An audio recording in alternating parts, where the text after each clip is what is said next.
ako amachago olunaku olwaliro njala kubuuza ku muntu mu ngeri ey'enjawulo ng'oli muntu mukulu naye nga lero wafuse ku buliri ninga tomanyi ogenda obuuzaako mu ngeri y'enjawulo waliwo ebintu ekikugwako naweesekera nga kyamazima wafuse ku buliri ninga tomanyi ngeri gyekyazise waliwo yaŋŋamba kasita kikola lwe yava ku mwenge ate nga baali bamutisse kwawe nayimuka nemmagaamaga nga byantabuseeko akimanyi kyakireeta mwenge naye yandibadde mu buliri bwereyo kwawe nogamba kati ngukyuse nate onyini gwe olwali gukyusa n'akyusa era yagamba kati jjukira oli yamulekamu yagamba oba yanneeka yeefuula atakirabye oba yagamba kalinda ntunuleko nga nzuukuse siddangamu namubulokingirawo naddangamu kumpuliza byebyo nno bannaaye naye muna ekintu kikugwako ate ku bugenyi olwekintu ekikugwako nogane mukama katonda byonna wandibiiko nze kino toyinza kunswazabo atali mulwadde wandibaddeko munange omuntu mulwadde yalemereddwa omulamu bwettukutu tuba tuyingiddewo hafisa emo tulina Sebunnyawo maaso neri kutwecce tuyinayo ndowooza Sulaiman okubeera nga program simulula ekutuukako kakati twabagambye tugenda mu independence ya Uganda netusooka eya Buganda era ng'ennaku z'omwezi nga 8 olunaku lugenda beera lwa Sunday tugenda kuba celebratinga Buganda nga yo in particular okuba nga yafuna obwetwaze era ng'eno wiiki yonna tuba tugiyita bulungi bwansi eri ku ntikko tugenda mikolo emikulu. Thank you. So olunaku olw'eggulo twategeddeko okusinziira ku Oweekitiibwa Mariam Mayanja Nkalubo nga ne minisita wa bulungi bwansi yatutegeezezza nti tulina tandika wootegeeredde kale naye nga twanya kuba twatandise dda tulina okuba twatandise dda era twabakubiriza okutandika okulongoosa tandika okulongoosa ewaka lw'emyalo egyo mwere kunzija mutereza amakubo mulondelonde ebintu nga plastics biveravera tubyokye omanye twali kino kiraga abantu babutaba babuvunaanyizibwa nga gano amakubo agaweeta okudda mu maka gaffe anti kati jjukira naddala mu Kampala City Council batwerera enguudo kati waliwo oluno oluvaako oludda ewuwo oluvawo ate nova oluwete ewuwo ne waliwo luno nga luva okukuba eddene ne lwambuka kati nga lugenda mu maka gaffe z'enguudo ziba zaffe abamu baziteekako n'amannya semwogerere kuloozi olekana David Lutalo Road David Lutalo Road we yateeka ne wabawo n'omulala ateekawo lulwanire ekiri awo bunamaya naye amakubo ago gaba gaffe abatuuze okugekolamu omulimu kakati bwenkiraba luli abayinanga amamotoka gye twakuliranga bafangayo nnyo n'ateekamu obukutiya bwakusanga maybe bambadde mira bimumenye wakanga muteeka ettaka mu kkubo n'ayimya nobayimya nakimuga muteeka ettaka eryo mu kkubo nga tuliyitwa lugezigezi kakati bannanga abatuuze aya n'emmotoka n'abatalina tukwatagane amakubo ago tugaggyemu ebinnya temwiwa ttaka mu mifulejje kubanga omuteeka ettaka mu mifulejje kitegeeza amazzi gagenda va mu mifulejje gadde mu kkubo ate mu kkubo gatwale ettaka so tukwatagane bulungi bwansi atandikire waffaawe bulungi bwansi alimu emirimu miyitirivu nnyo tosobola kubulwako kyokola so kitandikire mu nnyumbayo kwata famireyo kwata abantu mubeko kyemukola mulongoosa ewammwe like ewaka wabeere very very tidy wabeere nga wayonjo bingi nnyo ebigenda obuviiramu nono tebiyamba Buganda lwakuba Buganda yo weefuniramu abantu bayo okuba abalamu guno omusujja gwa nsiri ndwadde zeekuusa ku bucaafu byonna byonna bijja kuba bigobebwa eggooli ya Buganda kuba nti abantu balamu so emikolo emikulu ennaku z'omwezi nga 8 gijja kubeera mu ggombolola lya Saabaddukira awo ku Our Lady of Consolata ebweyogerere I know that is my former school nasomera ndooza ttaamu emu-2 nantwala mu Kisulo so awo tugenda okubeera emikolo emikulu egigenda okubeera ku lunaku z'omwezi nga 8 so basically that is the update eya Buganda olaba nejje yayeze gwani atayera era boli nenjerayi ayina okubanga enkola y'emirimu yakibugwa tayina maanyi naye nga mwebale kuba ekisinga kati emyaka tuba tugiteekamu ndowooza mindset nti kino kirina okukola ki okukolebwa tugende ku kirala olunaku olwaleero nnaku z'omwezi ziri 5 kakati ku mutimbagano gundi gyadde Yesu adamu ayimba 5 ate omusala bagutadde nengamba bamugamba nga tandika kutana kakati of course mbadde mwesunga 5 era n'ebitongole by'okwenda bibadde biwulira 5 kakati jjo nabaddeko nakomye reza actually nakomye kajjansi reza we wati awo nensooka nsange roadblocks sinasanze oyingira zana katate mba nzira ewaka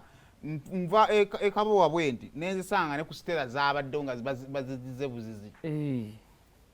kati ate bw'ova entebe ng'ogenda kati okutterwa entebe ofulumya ezzana ekisubi osobola ogisanga ate era mikisa mingi okubanga n'ekajjansi ng'ofuluma kajjansi yinza okuba waliwo kuba nakomyawo ng'oyingira kajjansi bwoti so akati mu bufunze yo security gulugulu n'okuwoninga baba woninze ekisooka okwaniriza kw'omukulu tekuli mu mateeka lwa nsonga nti poliisi egamba tekola ki tekumanyiiko wakati mu bannakibiina kya National Unity Platform okwongera okubanga bakakasa abantu nga bo bwe bagenda era olunaku olw'ejjo waliwo abakwatiddwa nga basangiddwa bakunga abantu okubeerayo mu bungi olunaku olwaleero bade bayise ekizindalo kya mukalakasi nga jjo tulazeeko ku bannaffe abaddukanya booda abavudde ne boogera nendabe ku batakisi nabo nga bavayo boogera nga bakubiriza bannaabo abatakisi obutagenda nendabako kuba obutalo abalinaanyewaawo nga beekubira omulanga nga bagamba poliisi bo gundi bagitadde ku poliisi nti mukuume omukulu oyo atambule bulungi atuuke ewaka abantu baleme kutuuka mu biki mu bintu byaffe so ekyo kyekiri sayidizaawo kati kyetukwenda okukola kusingira ddala kulinda kulaba ki ekigenda okubaawo ddala mugenda kuba ne poliisi ebalinze oba mwatuuse dda wabula tululindiridde olwaleero naye nga y'omukulu Robert Kyagulanyi Ssentamu Principal National Unity Platform asuubira okuba nga akoma olunaku olwaleero okuva gyabadde era nga asuubira okuba nga bw'ava ku kisaawe Entebbe agenda butereevu paka ku kitebe kya NUP ekamwokya era ng'eyo gyagenda okuba nga ate atongoleza